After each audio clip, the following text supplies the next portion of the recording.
Goeiemôre. Dit is maandagoggend, 16 Maart 2026 en ek groet julle oude gewoonte hier vanaf die walle van die Groot Rivier.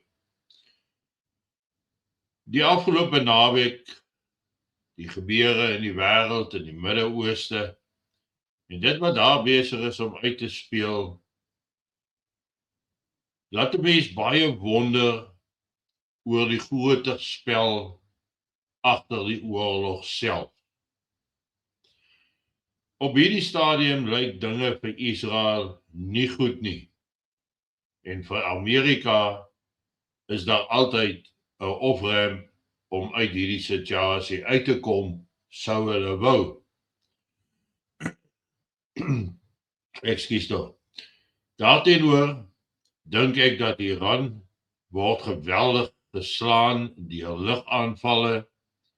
Maar dan weet ons uit die geskiedenis uit dat lugaanvalle as sulks is nooit genoeg om 'n land te verslaan nie. Dit kan nie net lugaanvalle, vlootaanvalle wees nie.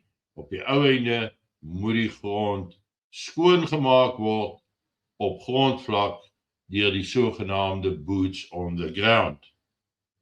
Dit lyk of hierdie oorlog in die Midde-Ooste weier gaan uitkring as wat dit is. Maar as ons gaan kyk dat Trump het gesê dat Operation Epic Fury destroys Iranian capabilities. Hy het daar gesê die Iraanse vloot is vernietig, hulle lugmag is vernietig, al hulle lanseerders is vernietig. En dit het Trump al meer as 'n week terug gesê en in die proses het hy amper homself as die oorwinnaar verklaar van hierdie oorlog met Iran. Maar steeds is die straat van Hormuz toe. Skepe brand, behalwe die Chinese skepe en ander met wie 'n ooreenkoms getref is of gemaak is met Iran self. Amerika se basisse in die Midde-Ooste lyk verlate. As ons gaan kyk na FPV drones, se beeldmateriaal wat geneem is deur pro-Iranse alliansies, van die basisse geneem is, dan sien jy dat dit is verlate. Jy sien nie soldate in die omgewing nie. Die drones vlieg vrylik heen en weer oor die basis en niemand probeer dit stop of afskiet nie. Dan laat dit 'n mens wonder, waar is die Amerikaanse weermag tans as hulle basisse dan verlate is? Berigte wil dit ook hê dat die Franse of die Amerikaanse oorlogskepe baie ver teruggetrek het van die direkte front af. Nou indien al Iranse vermoëns dan nou suksesvol vernietig was volgens Donald Trump, hoekom vra hy dan nou ander lande se hulp? Hy vra onder andere dat ander lande soos Frankryk, Brittanje, selfs China genoem en 'n verskeidenheid van ander lande om hulle oorlogskepe na die Midde-Ooste te stuur om die straat van Hormuz oop te hou. Ons sien dan ook dat Brittanje het reeds 2 skepe gestuur na die Middellandse See daar rondom Cyprus en die Franse het nou aangekondig dat hulle 10 skepe gaan stuur ook daar na die Middellandse See toe.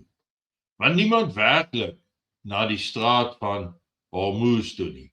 En definitief nie die Chinese nie. Want die Chinese kry hulle olie vanuit Iran, hulle skepe word nie aangeval op hierdie stadium nie. Waarom sal hulle dan nou wil gaan meedoen aan 'n operasie wat aksie gaan vra teen Iran om die straat van Hormuz te heropen ten volle? Trump is vol vertroue dat baie binnekort gaan die straat van Hormuz oop wees. Maar ons sien nog niks op die grond gebeur nie. Die afwesigheid van Bibi Netanyahu en dan die Ayatollah Khomeini aan beide kante is ook kommerwekkend.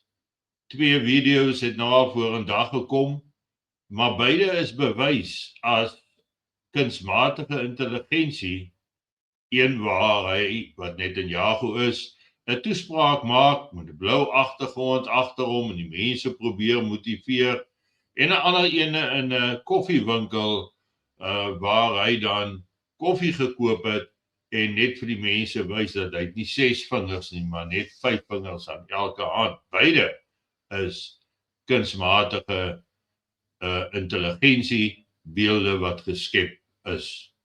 Goed gedoen, maar nie goed genoeg nie. Want jy kry nou al AI toerusting wat kan bepaal of dit kunsmatig geskep is al dan nie. Die Ayatollah Khomeini, wat ook nie op hierdie stadium baie sigbaar is nie, alhoewel hulle sê hy was gewond in daai eerste aanval. Volgens gerugte is hy heel moontlik in Rusland vir behandeling van daardie besering. Dis die gerugte. Aan die Israeliese kant word daar soms gepraat dat as hy seë gekry het, is hy dalk in Duitsland by die Amerikaanse militêre basis daar, hospitaal althans. Maar andersins is die afwesigheid van Netanyahu is kommerwekkend onder die Israelies. En daar is 'n mate van paniek wat in Israel na vore begin kruip, omrede die Iranese hulle aanhoudend bly slaan met missielaanvalle. Al hoe meer suksesvol, al hoe meer vernietigend, ten spyte daarvan dat elke nag en dag vlieg die Amerikaanse bomwerpers oor Iran en laat val massiewe hoeveelhede bomme. Die slag of aanslag gaan van buitekante af hewiglik voor. Die feit dat Frankryk 10 oorlogsschepe gaan stuur, alhoewel hulle in die Middellandse See se kant gaan wees, is al klaar vir ons 'n eskalasie en 'n bewys dat meer en meer lande by hierdie stryd ingetrek word. Maar meer kommerwekkend is die feit dat daar skielik heelwat meer skepe rondom Taiwan saamgetrek is van die Chinese vloot af. Dis asof hierdie gevegte in die Midde-Ooste vir China 'n geleentheid bied om die anneksasie van Taiwan uit te voer. Want hulle weet dat Amerika tans nie gereed is om Taiwan ook te beskerm nie. So dit is die gulden geleentheid, die goue oomblik vir China om wel Taiwan se inlywing of dan hereniging deur te voer. Maar 'n ander land wat met lang oë suidwaarts kyk is Noord-Korea. Noord-Korea wat nog altyd gestreef het vir die hereniging van Noord- en Suid-Korea. Hierdie is dus ook vir Noord-Korea 'n gulden geleentheid om die suide weer te herenig met die noorde in een Korea. Dit alles wys vir ons op 'n eskalerende situasie in die wêreld. En dan moet ons vra op die ou einde van die dag, hoe gaan dit Suid-Afrika affekteer? En dis duidelik dat ongeag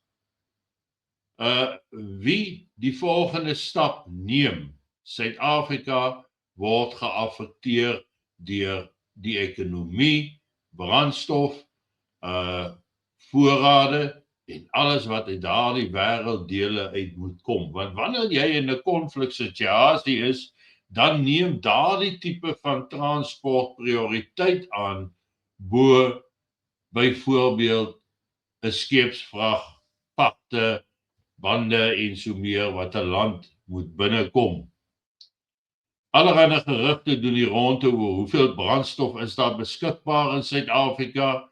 en wanneer kom die volgende besendingsbrandstof in, en daarop het ek geen idee of antwoord nie. Al wat ek vir julle kan sê vandag is, ons lewe in 'n gevaarlike tyd. En ongeag watter kant toe die konflik in die Midde-Ooste gaan, ongeag wie uiteindelik as oorwinnaar wegstap, gaan nie die situasie vinnig in Suid-Afrika verbeter nie. Ons moet dan ook vra of daar enigstens 'n oorwinnaar in die Midde-Ooste gaan wees, en of beide en al die lande betrokke nie net eenvoudig verloorders is op die ou einde van die dag nie. En ons weet, ons praat baie daaroor, daar's nooit oorwinnaars in oorlog nie, net verloorders.